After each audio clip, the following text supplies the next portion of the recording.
मैं पेशे से डॉक्टर हूँ, इसीलिए चाहे हॉलिडे हो या हफ्ते का कोई दिन, जब भी काम आता है हमें हमेशा अवेलेबल रहना पड़ता है।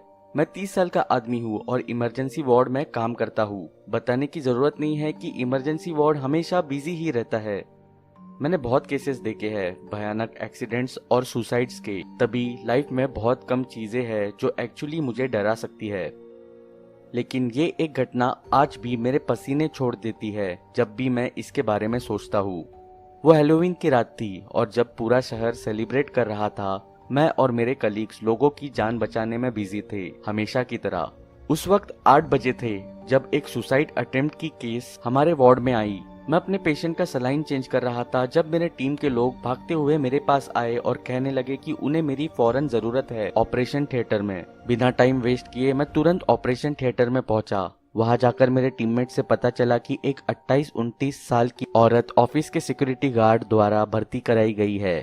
उसने सुसाइड करने की कोशिश की ऑफिस के 5th फ्लोर की छत से। उसकी हालत बहुत ही नाजुक थी क्योंकि उसे सर और रीढ़ की हड्डियों पर बहुत ही चोट लगी थी। उसकी राइट आंख बुरी तरह खराब हो गई थी क्योंकि वो मुंह के बल जमीन पर गिरी थी। उसमें से बहुत ज्यादा खून बह रहा था, जो कि एक और घबराने वाली बात थी। 2 घंटे की सर्जरी के बाद हम उसकी ब्लीडिंग रोक पाए, पर उसकी हालत ठीक नहीं हुई। वैसे तो डॉक्टर्स हिम्मत छोड़ने की बात नहीं करते, पर इस बार हम श्योर नहीं थे कि वो इस हादसे से बच पाएगी। मैंने सबको बोला कि तुरंत इसकी फैमिली को इन्फॉर्म किया जाए, और प्रोटोकॉल की वजह से हमने लोकल पुलिस स्टेशन में भी इस सुसाइड केस के बारे में बता दिया। मैंने बहुत से पेशेंट्स को उम्मीद खोते हुए देखा था, उन केसेस में भी जहां कोई डरने की बात नहीं होती, पर ये औरत खतरों से लड़ रही थी। तकरीबन 11 बजे नर्स आई और उसने बताया कि उसकी पल्स नॉर्मल चल रही है, पर बहुत ज्यादा खून बहने की वजह से उसका ब्लड प्रेशर लो हो गया है। मैं उसके ब्लड पाउचेस को चेंज करने गया। उसका केबिन इमरजेंसी वार्ड के कॉरिडोर में लास्ट वाला था। हैलोवीन नाइट की वजह से बहुत लोग छुट्टी पर थे, इसलिए हॉस्पिटल थोड़ा ज्यादा शांत था। जैसे ही मैं उसके केबिन में गया, मैंने उसे वहां बेड पर पड़े जोर जोर से सांस लेते देखा। उसके ऑक्सीजन मास्क में वेपर बन रहे थे जैसे ही वो सांस छोड़ रही थी। मैंने चुपचाप उसके ब्लड बैग्स चेंज किए और मॉनिटर पर उसका हार्ट रेट चेक किया। मेरे पास कोई काम नहीं था तो मैं उसके केबिन में ही उसके काउच पर बैठ गया, उस पर नजर रखने के लिए। उसके भूरे बाल ब्लीडिंग के कारण बहुत जगह से लाल हो गए थे। मैं अपने आप में सोचने लगा कि उसके सुसाइड करने की क्या वजह हो सकती है। मैं जानना चाहता था कि हैलोवीन नाइट पर वो कहीं पार्टी करने क्यों नहीं गई। टाइम जल्दी से कट गया और मैं वहां काउच पर ही सो गया, भगवान जाने कब। आधी रात हो रही थी जब मैं किसी आवाज की वजह से अपनी नींद से उठा। जैसे ही मैंने अपनी आंख खोली, मैं बहुत हैरान हो गया। वो औरत अपने बेड पर बैठी हुई मुझे घूर रही थी। उसके चेहरे के राइट साइड में बहुत बैंडेजेस लगे थे, पर उसका आधा चेहरा ढंग से दिख रहा था। वो अपनी लेफ्ट आंख से मुझे घूर रही थी। उसका ऑक्सीजन मास्क उसकी चीन पर था। मैं ये देखकर बहुत ज्यादा चौंक गया था।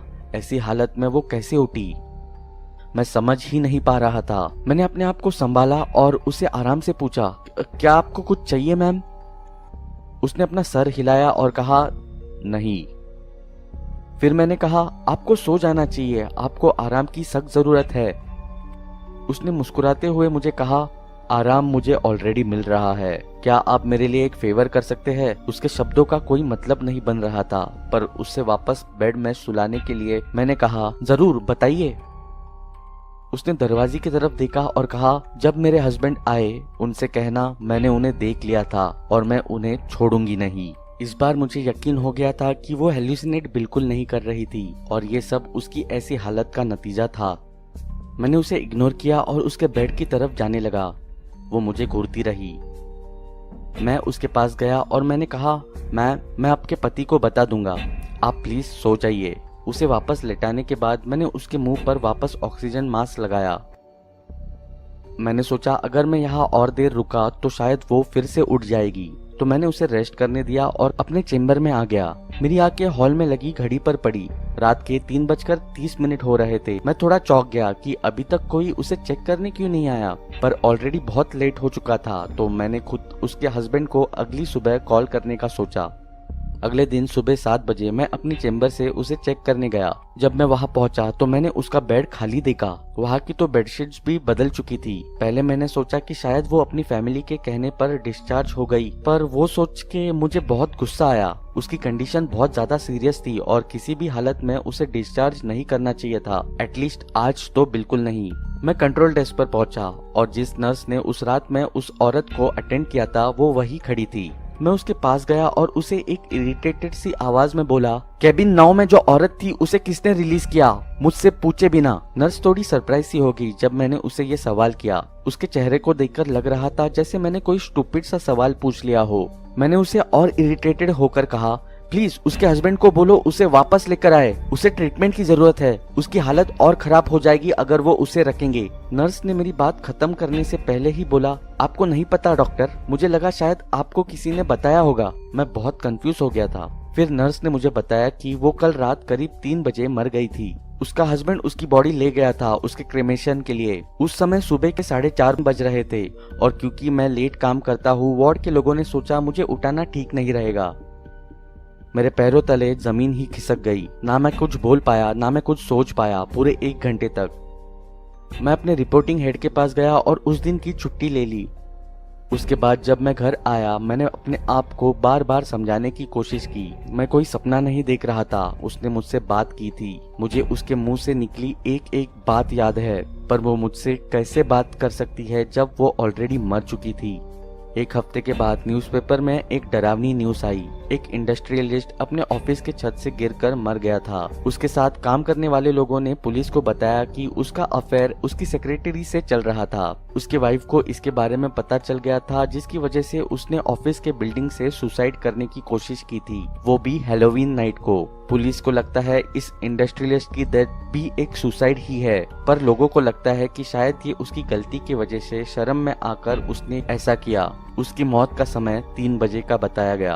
अपने लिविंग रूम में बैठकर जब मैं न्यूज़पेपर देख रहा था, तभी उस औरत ने मुझे जो उस रात बोला था मुझे समझ में आया। जब मैंने उसे बोला उसे रेस्ट की जरूरत है, तब उसने कहा, मैं ऑलरेडी रेस्ट कर रही हूँ, और इसका मतलब वो ऑलरेडी मर चुकी थी। मेरे अंदर एक डर सा आ गया जब मैंने उसकी दूसरी बात पर ध्यान दिया।